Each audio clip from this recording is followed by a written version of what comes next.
merci de rester avec nous. C'est la seconde partie de New World Forum. Nous parlons du Bénin cette semaine. Le Bénin à la croisée des chemins avec deux invités. Ghislain Sonko, il est administrateur civil, entrepreneur, conseiller conjugal et matrimonial, porte-parole de la présidence de la diaspora togolaise, de la diaspora béninoise au Togo. Et avec Serge Talon, qui est historien, membre également de cette diaspora béninoise au Togo. Dans la première partie, nous avons surtout évoqué le nouveau départ. Est-ce qu'il était un vrai ou un faux départ? Et surtout les conditions d'organisation des dernières législatives auxquelles l'opposition n'a pas participé. Et donc, reparlons des réformes engagées par le président Talon maintenant. Les réformes majeures étant donc les réformes politiques, les réformes institutionnelles. Il a basé ces réformes sur un diagnostic. Son diagnostic, c'est qu'il y a trop de partis politiques au Bénin. Beaucoup de partis politiques qui ne jouent pas leur rôle. C'est pour cela qu'il a introduit les réformes dont les conséquences ont été la non-participation, on va dire, d'une manière ou d'une autre, de l'opposition aux dernières législatives. Est-ce que le diagnostic du président Talon est juste? Est-ce que les partis politiques au Bénin sont trop nombreux et souvent pas très utiles? Oui, merci, monsieur le journaliste. Effectivement, au Bénin, il y a, les statistiques montrent qu'il y a près de 300 partis politiques pour une population d'environ 11 millions d'habitants. Alors, si nous prenons le Bénin que nous comparons avec d'autres démocraties, par exemple avec la démocratie des États-Unis, nous allons remarquer que les États-Unis, bien qu'ils soient une fois plus nombreux que nous, il n'y a que deux grands partis politiques. Pourquoi vous ne la comparez pas à la démocratie togolaise?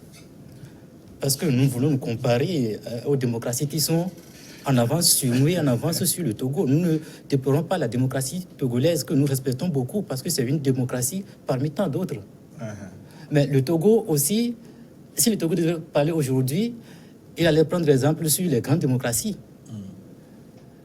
Aux États-Unis, il n'y a pas que deux partis politiques, il y a deux partis majeurs. Il y a deux partis majeurs. Nous-mêmes, nous aspirons au Bénin à avoir de grands partis majeurs, de grands blocs, au lieu de petits blocs.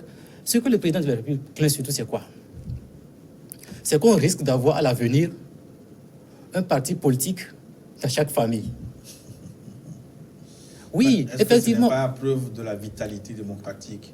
Justement, la Constitution a prévu une vitalité politique, le multipartisme. On peut avoir autant de partis politiques qu'il peut y en avoir.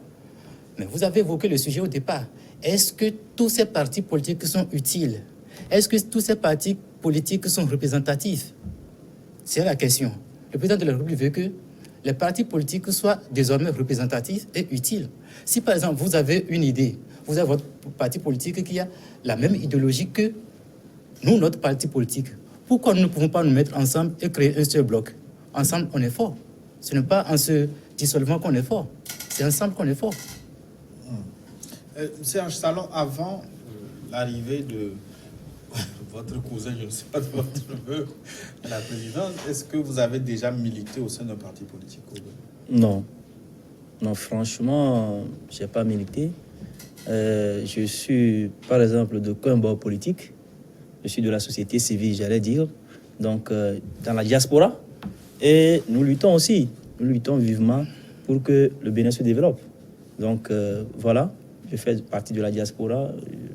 Mais dire aujourd'hui quand même que tous ces partis politiques, vous avez parlé de 300, avancé ce chiffre, mais il y a quand même certains qui sont des partis cultes. Le PRD d'Adrien Mbouidji, on peut prendre le parti de Nicéphore Soglo, Renaissance du Bénin, le parti de Bruno Amoussou, le FCBE de Yahi Boni, ou d'autres encore, le parti d'Éric Moudete, etc. Dire aujourd'hui que tous ces partis n'ont pas contribué à grand-chose et qu'il faut faire des réformes pour susciter de grandes formations politiques, est-ce que ce n'est pas trop ambitieux quelque part? Moi, je crois que ce n'est pas ambitieux, à ce point que les élections passées ont témoigné réellement que ces partis n'ont pas un intérêt pour la population béninoise. Bon, moi, je ne peux pas me lever un beau matin et créer un parti politique avec 2 ou 3 personnes pour pouvoir défendre nos propres intérêts. Non. Le président Patrice Talon est contre les intérêts personnels. Il voulait quoi? Il voulait l'intérêt général de la population. Donc c'est pourquoi... Est-ce qu'un homme d'affaires peut vouloir l'intérêt général de la population? C'est possible, oui. C'est possible, oui. Oui. Comme un chef d'entreprise, Oui. il a besoin de quoi? Il a besoin de la qualité des services rendus dans son entreprise et un développement durable. Donc je crois que c'est ce message-là que le président fort, qui est Patrice Talon, voulait faire quoi? Voulait révéler à la population béninoise. Donc je crois que créer un bloc, comme il vient de le souligner, peut-être le bloc républicain et socialiste ou peut-être démocratique, qui ont des visions nécessaires pour le développement du Bénin, serait un atout. Donc je crois que c'est à ces réformes-là que pense le président Talon pour un développement durable. M. Sonko, est-ce que ces regroupements forts dont vous parlez ne devraient pas être une sécrétion naturelle? Est-ce qu'il faut y aller à pas forcer? Il y a un proverbe chinois qui dit il est inutile de tirer sur l'herbe pour la faire pousser. Bon, écoutez, pourquoi nous parlons de réforme? Et qui doit réformer? C'est l'homme qui doit réformer. Quand nous allons attendre l'ordre de la nature, pourquoi nous sommes là? Nous sommes un réseau pensant, comme le dit Socrate. C'est à nous de penser les choses, de les manier comme nous voulons. Nous n'allons pas attendre que ça vienne naturellement. Le naturellement sera quand? Est-ce que ce naturellement sera concordant avec nos objectifs? Peut-être que non. Peut-être que ça va durer dans le temps. Peut-être que nous allons nous accuser parce que, en notre temps, ou il va s'accuser parce qu'en son temps, il avait eu l'idée, mais il n'avait pas germé. Il n'avait pas fructifié. Donc on ne peut pas attendre que ça vienne naturellement. Parlant de naturellement, ces pensées sont également naturelles. Ça lui vient naturellement. Mais est-ce que ces réformes ne nécessitaient pas un consensus plus large, des discussions plus abouties? Parce qu'à un moment donné, on a senti que on voulait aller à pas de charge, là. Vous savez, monsieur, comme j'ai l'habitude de le dire, chacun a sa manière de gérer les choses. D'aucuns pourraient choisir à ce qu'il y ait des discussions beaucoup plus étendues. Mais connaissant le cas du Bénin, dès qu'on commence les discussions, on sait que ça prend du temps. On va discuter jusqu'à quand? Parlant de consensus national, le président de la République, c'est lui le chef de l'exécutif. Si réforme il doit y en avoir, ce n'est pas à l'Assemblée de faire les réformes, ni au pouvoir judiciaire de faire les réformes. Il appartient au président de la République d'initier les réformes. Cependant, s'il initie les réformes et que les forces vives se lèvent, il les écoute toujours. La preuve, quand il a envoyé son projet de révision de la Constitution à l'Assemblée nationale et que les parlementaires n'étaient pas d'accord, la Constitution n'a pas été révisée. Oui, mais est-ce qu'il n'a pas gardé un peu en travers de la gorge ce camouflet dont vous parlez, hein, le rejet de sa réforme constitutionnelle par l'Assemblée nationale? Bon, je ne saurais le dire. Je ne saurais le dire franchement. Vous nous savez dire que les choses qui arrangent le président. Hein? Non, je ne sais dire que les choses que je sais. Bon, un téléspectateur nous demande à quoi bon d'opérer ces réformes pour un président qui ne veut faire qu'un seul mandat? Oui, justement. Et si j'ai bonne mémoire, à la fin du mandat du feu président Mathieu Kérékou, Yeah. il voulait réviser la Constitution. Réviser la Constitution peut-être pour Nous rester encore au pouvoir. Voilà, justement, c'est ce qu'on s'était dit. Que s'il révisait la Constitution, c'était pour se maintenir au pouvoir. Et on avait dit non à ça. Il n'avait pas pu réviser. Monsieur Yaïboni est venu. Il ne l'a pas fait lors de son premier mandat. C'est lors de son second mandat qu'il a voulu le faire. Nous lui avons opposé le même argument, que c'était pour s'éterniser au pouvoir. Alors là, moi, j'étais dans le coin, je me disais dans le temps, la personne qui pourra réviser la Constitution du Bénin ne pourra le faire que lors de son premier mandat. Il est venu bizarrement, il a voulu le faire lors de son premier mandat. Nous avons encore dit non. De son unique mandat. Il dit qu'il ne va faire qu'un seul mandat. Donc, disons de son unique mandat pour le moment, parce que nous n'est dans le secret de Dieu. Pour le moment, hein, ça veut dire qu'il nourrit l'ambition de... Nous ne sommes pas dans le secret de Dieu. Mais pourquoi subitement ça devient une affaire de Dieu? Parce que jusque-là, c'était une affaire de talent. Qui a promis un mandat.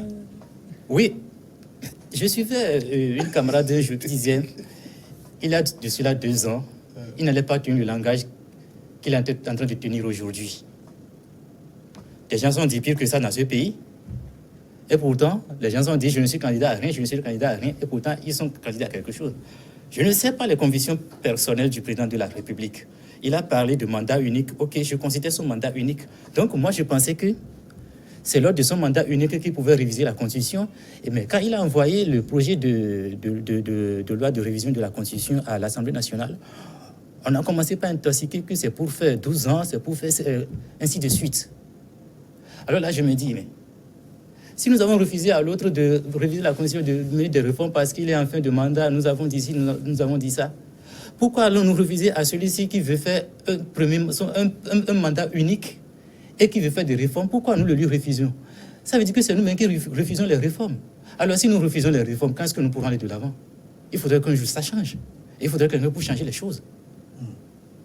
Mais est-ce que cette assemblée actuelle, est-ce qu'elle peut aller loin? Parce que j'ai discuté avec certains hommes politiques au Bénin qui m'ont dit que les mesures sécuritaires mises en place aujourd'hui pour pouvoir tenir coûtent cher au Bénin. Parce que pour le moment, il y a beaucoup de frustration.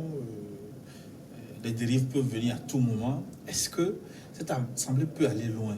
Ou comme le veut l'opposition, est-ce qu'il est possible de procéder à la dissolution de cette assemblée pour pouvoir avancer de façon consensuelle? Ou pour vous, le vin déjà tiré, il faut le boire? Bon, sur ce point, je crois que chaque fois, je vais répéter mes mots. Vous m'excusez, hein, parce que c'est une assemblée qui a été élue en tenant compte de quoi? De certaines règles.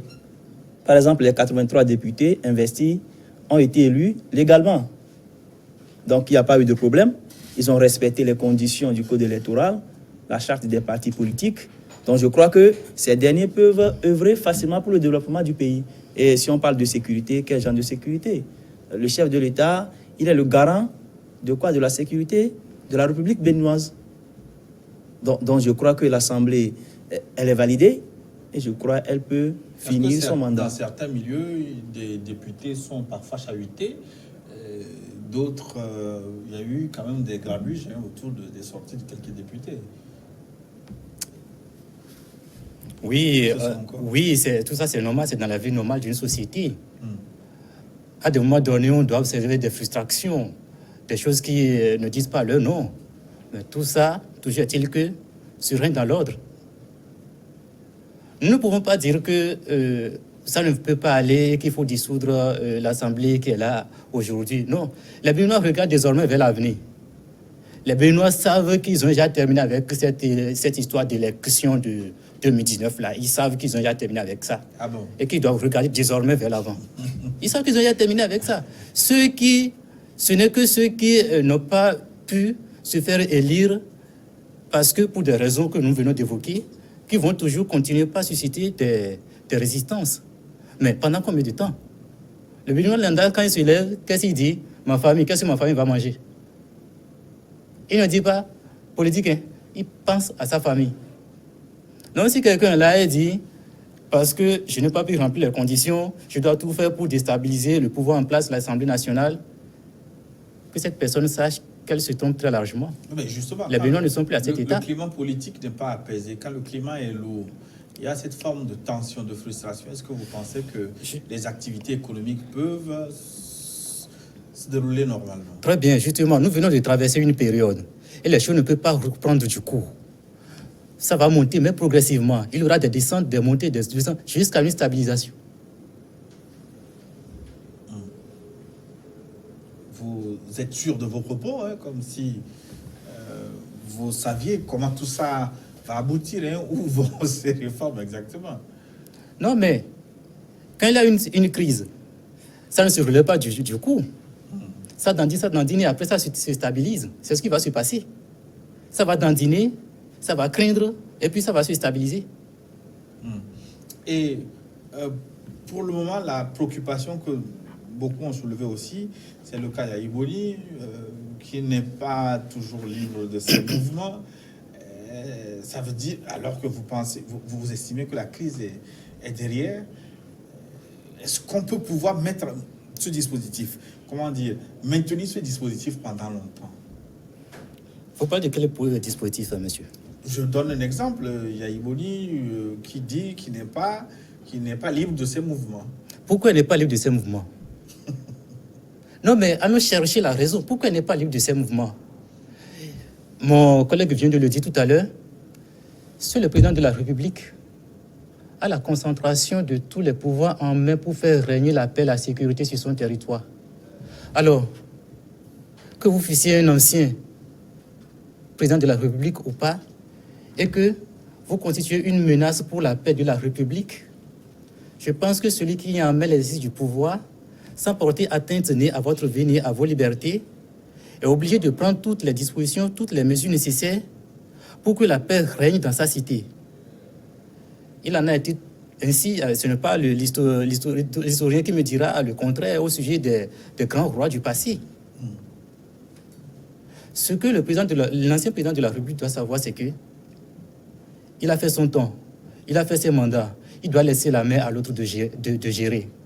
C'est quoi cette histoire de Monsieur Talon doit marcher sur mon cadavre pour que... Mais non, c'est trop parti. Respectons-nous un peu. L'ancien président de la République, il doit être un sage. Il a certains propos qu'il ne doit pas tenir. Tenir ses propos, c'est apporter atteinte à la paix, à la tranquillité de la République. En conséquence, M. Patrice Talon est obligé de prendre les dispositions nécessaires pour que la paix règne dans sa cité, comme je viens de le dire. Il n'y a pas atteinte à sa liberté. On a juste mis en place un système pour que la paix règne dans la cité. On n'a pas porté atteinte à sa liberté. Et le Bénin est connu surtout pour sa société civile très bouillante. Où est passée cette société civile dans cette crise politique? On ne l'a pas beaucoup entendu. Nous avons posé la question à nos deux interlocuteurs qu'on a déjà écoutés lors de la première partie de cette émission, Patrick Armand Pognon et William Mbedji, que nous vous proposons de suivre de nouveau. Nous avons un président très fort. Et donc, quand le président est très fort dans un pays, il y a du mal, la société civile a du mal à parler. Ils ont la volonté. Mais nous avons un régime très fort. Un régime qui, dès le départ, a pris sur lui de contrôler le système, de contrôler les organes de contre-pouvoir et tout ça. Et donc, il faut déjà féliciter cette société civile pour les quelques-uns qui continuent de tenir. Il faut les féliciter. Et surtout, il faut que le régime comprenne qu'il a besoin actuellement, par exemple, de cette société civile pour calmer le jeu. Parce qu'il a fallu encore cette société civile pour en appeler à la paix, pour en appeler à la tranquillité. Donc, c'est très important que nous puissions comprendre que le régime a contribué à ce que la société civile soit affaiblie et donc, elle en a besoin aujourd'hui. Il faut réorganiser la société civile et surtout, quand elle est indépendante, elle est capable de parler aux deux camps pour que les deux camps puissent écouter. Nous sommes dans une crise de confiance et donc le président doit donner des gages. Par exemple, il est important de libérer ces personnes arrêtées dans le cadre des manifestations. Il faut les libérer dans le sens de donner des gages. Il faut retirer les soldats qui encerclent le domicile de l'ancien président Yahi Boni. Il faut aussi trouver un médiateur, pas nécessairement pour faire la médiation, mais pour calmer l'opposition, pour rassurer l'opposition, pour se porter garant de ces négociations-là. Si ces trois choses sont faites, la négociation va porter. Mais si on ne fait rien dans ce sens, et on dit il faut commencer le dialogue d'abord, les gens n'ont pas confiance dans ce dialogue. Donc, il faut que le président aille au-delà de son annonce et fasse quelque chose. Et je sais que beaucoup de choses sont en train de se faire. Je sais que beaucoup de discussions sont en cours, beaucoup de tractations sont en cours. Les ambassadeurs de divers pays européens, occidentaux, sont dans le pays en train de travailler sérieusement à ce que nous trouvions une solution. La CEDEAO travaille, l'Union africaine travaille, les Nations unies travaillent. Et je voudrais que les deux parties fassent beau jeu de contribuer à l'apaisement et surtout se disent que si eux, ils gagnent tout et les autres n'ont rien, ils ne vont pas se calmer. Tant que les différents camps ne vont pas trouver un terrain d'entente qui leur permet d'avoir aussi quelque chose, il n'y aura pas l'attente, il n'y aura pas la paix. La paix dépend d'eux et ils peuvent faire la paix, ils en ont les pouvoirs. Le président de la République, le chef de l'État, mon président, a le choix de choisir un scénario Nelson Mandela ou un scénario Blaise Compaoré. Ce n'est que ça. Nous aurons soit au Bénin un scénario Nelson Mandela où le président va se mettre au-dessus de la mêlée, va rassembler tout le monde pour mettre fin au cycle de peur qui existe dans le pays. Parce que ce qui se passe aujourd'hui, s'il y a alternance, il va être persécuté.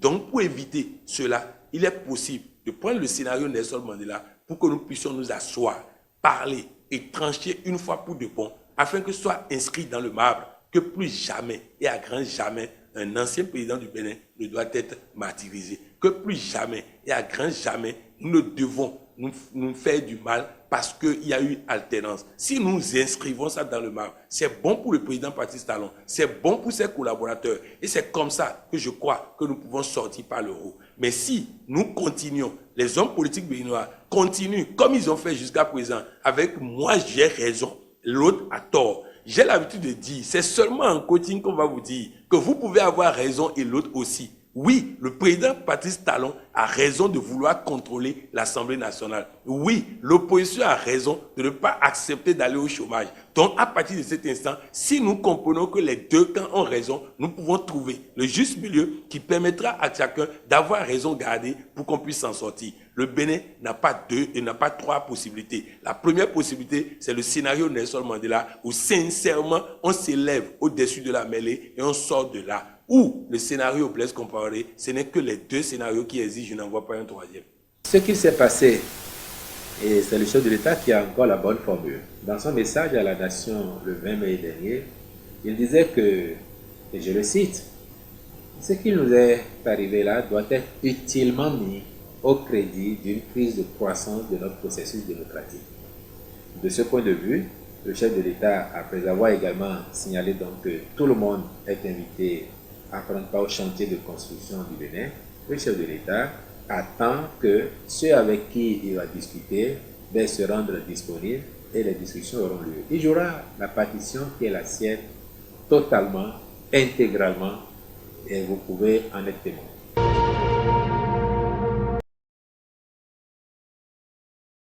Patrick Armand-Pognon et William Ndrongo-Bedji. Je reviens sur les propos de Patrick Armand-Pognon. Lui, il trouve deux scénarios, Nelson Mandela ou Blaise Compaoré. Ça veut dire que rien n'est encore réglé, Monsieur Sounko. Oui, effectivement, chacun analyse le problème à sa manière et j'avoue que M. Pognon a raison. Nous devons trouver des solutions. On ne doit mettre personne à l'écart. On doit intégrer tout le monde, faire appel à tout le monde.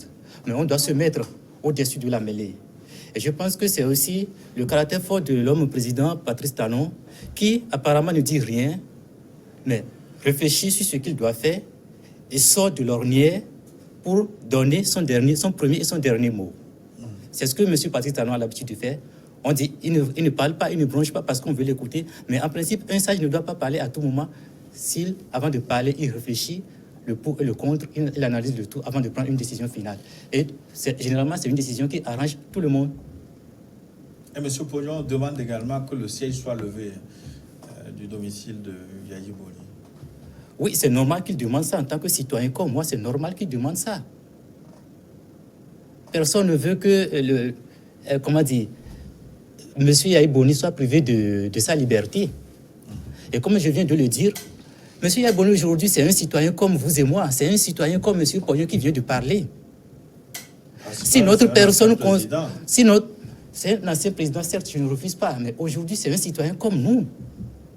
Si la personne d'un citoyen porte atteinte à la paix publique, on est obligé de prendre les mesures nécessaires. Ce n'est pas la faute au président de la République.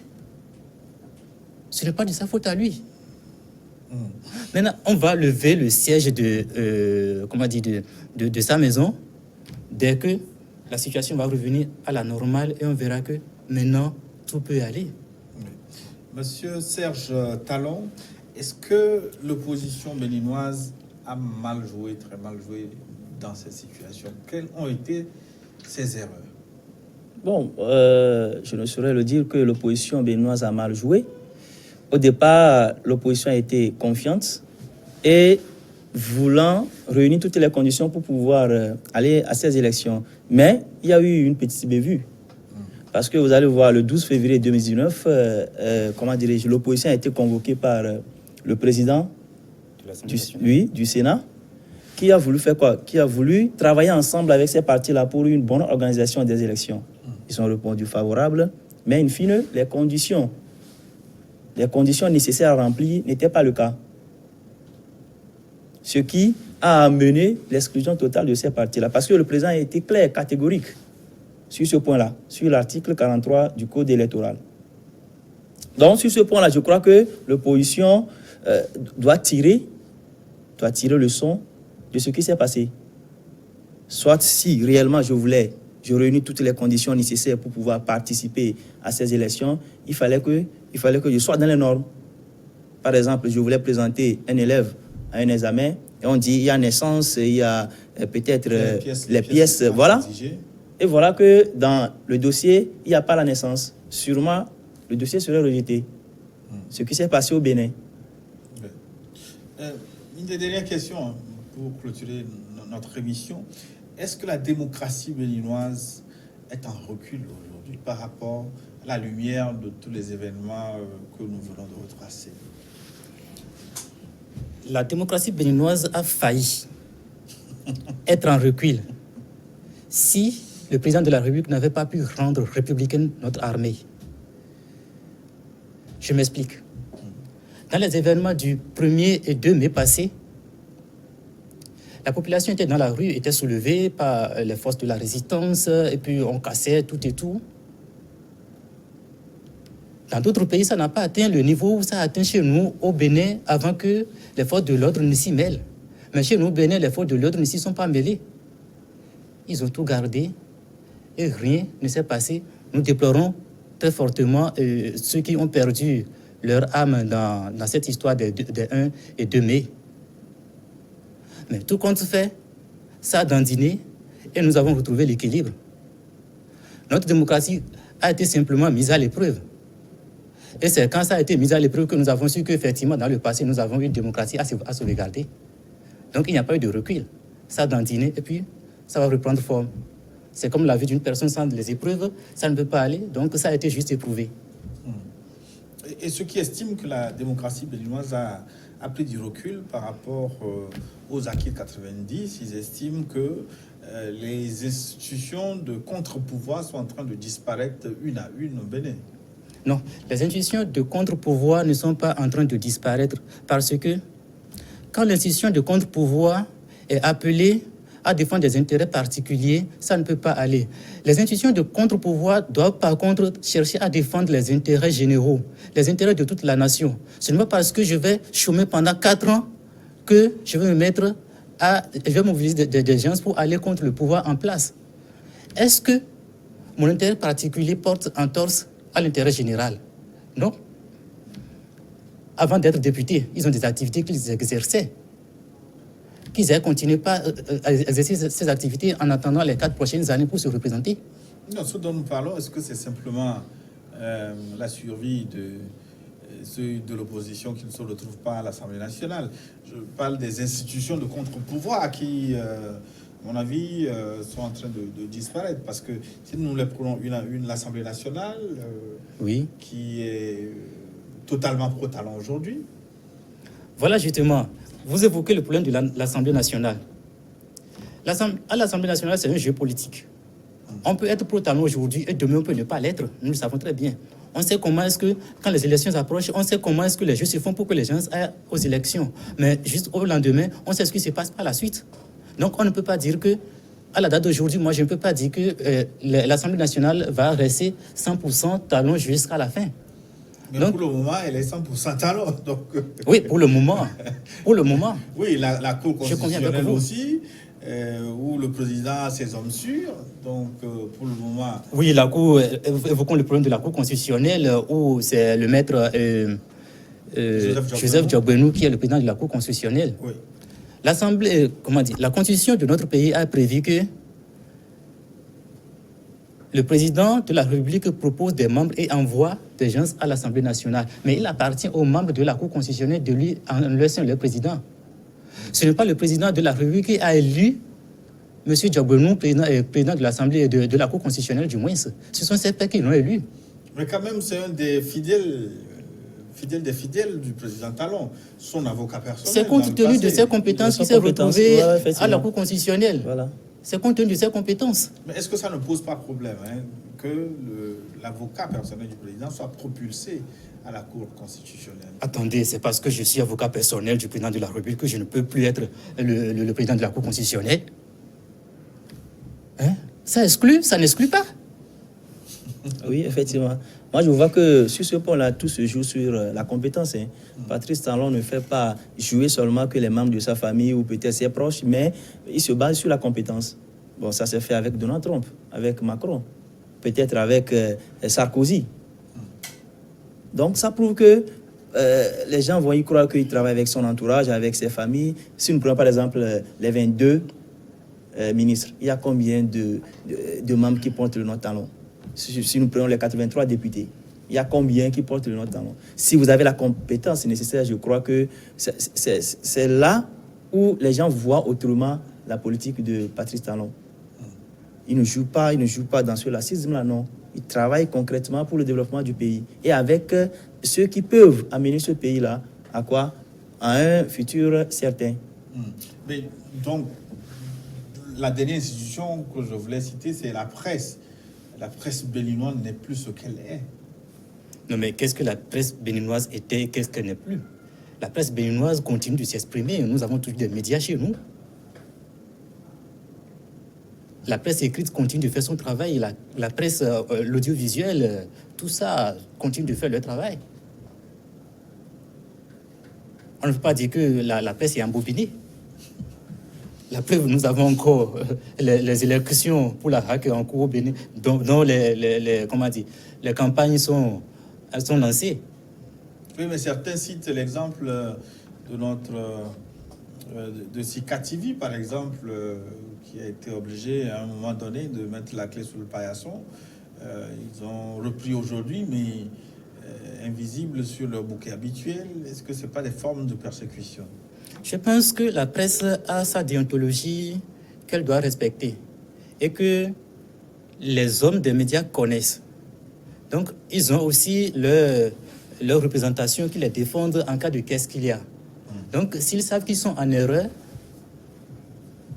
le plus souvent, ils font appel. Et s'ils ont raison, les instances leur donnent raison.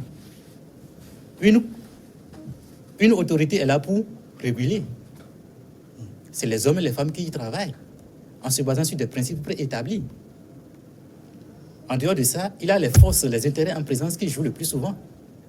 Et quand les forces jouent, que vous avez raison, vous donnent raison. Quand quelqu'un juge mal, il y a des instances supérieures qui disent non, vous avez mal jugé, c'est comme ça que ça devrait se passer. Alors, on va clôturer notre émission. Si on a vu le déroulement des dernières législatives, est-ce qu'en 2021, la réélection de Patrice Talon ne sera pas une simple formalité? Une simple formalité, je dirais non. Parce que Patrice Talon, je le dis tantôt, a un projet de société qu'il a mené au pouvoir. Et on avait parlé d'une loi, de la révision de la Constitution qui a été rejetée, je crois 2 fois.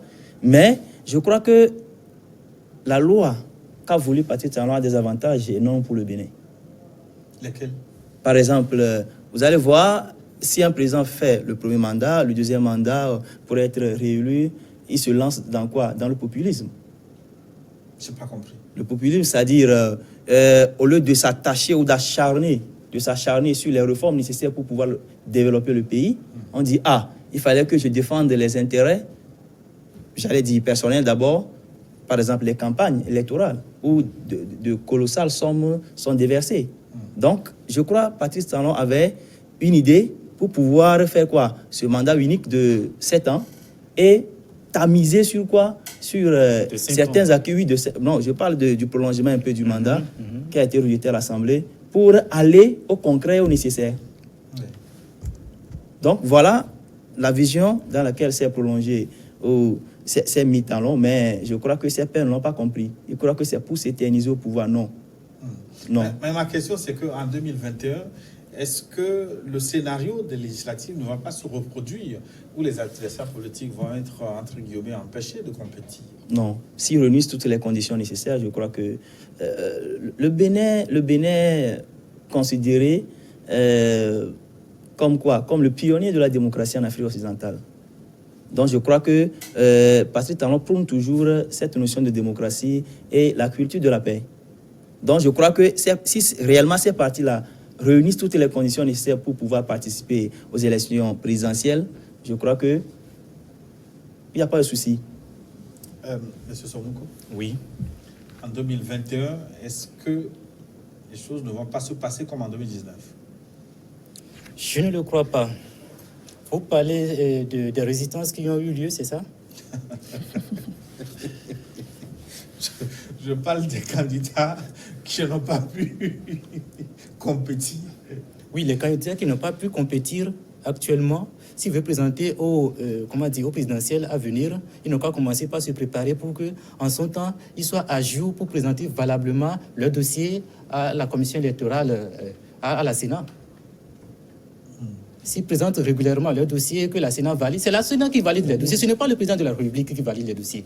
Si la Sénat valide les dossiers, ils vont aller régulièrement aux élections. Si les urnes leur donnent raison, ils seront admis et ils vont prendre le pouvoir.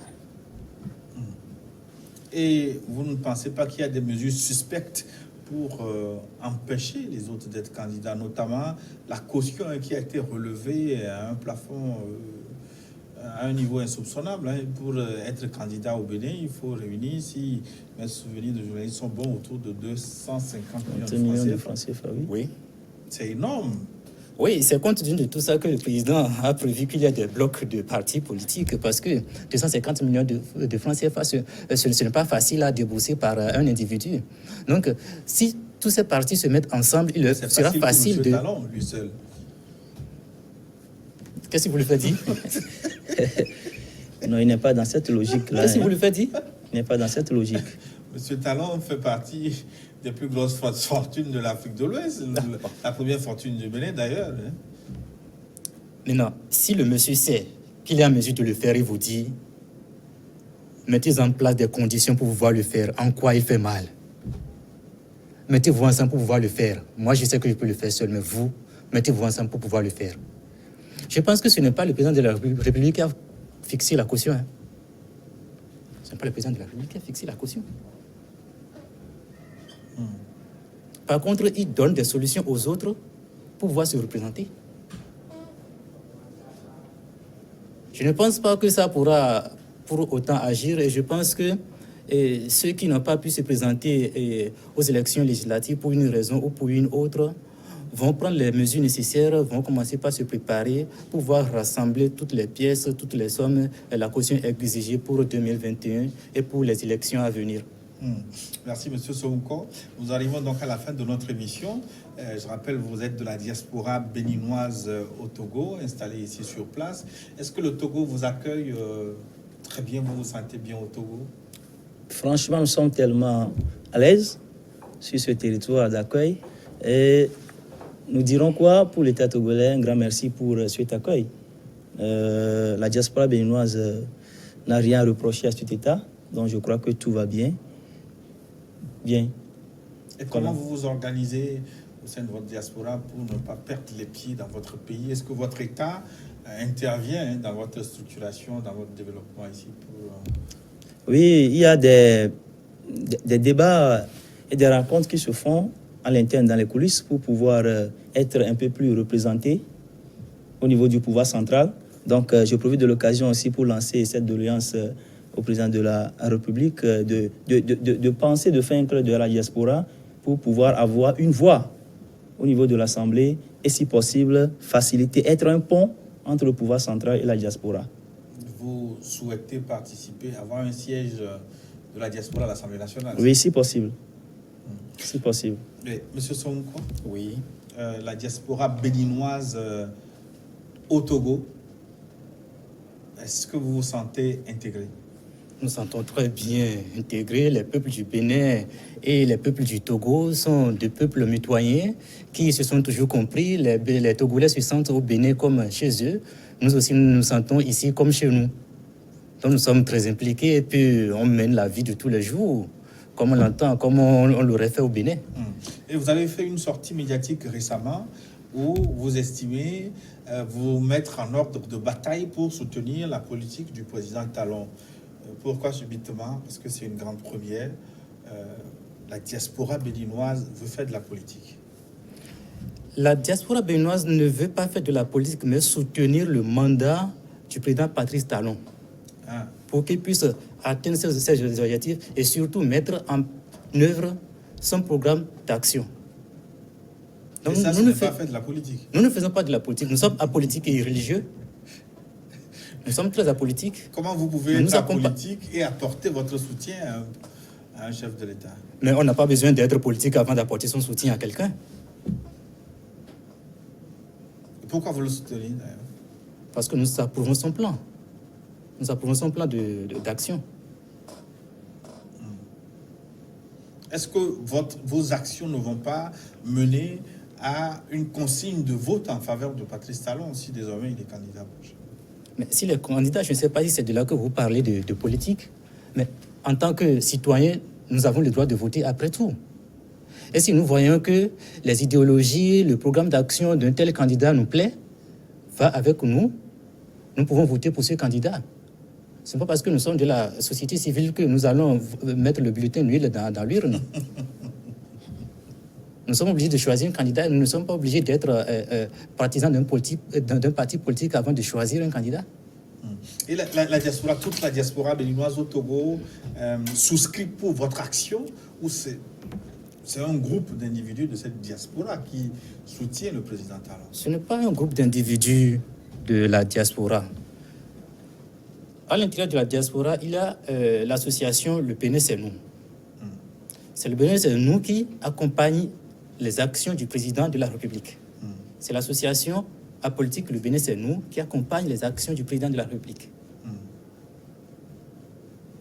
Je ne sais pas si vous comprenez.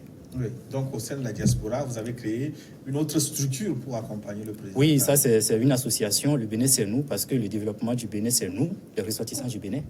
Ce n'est pas les étrangers. Oui.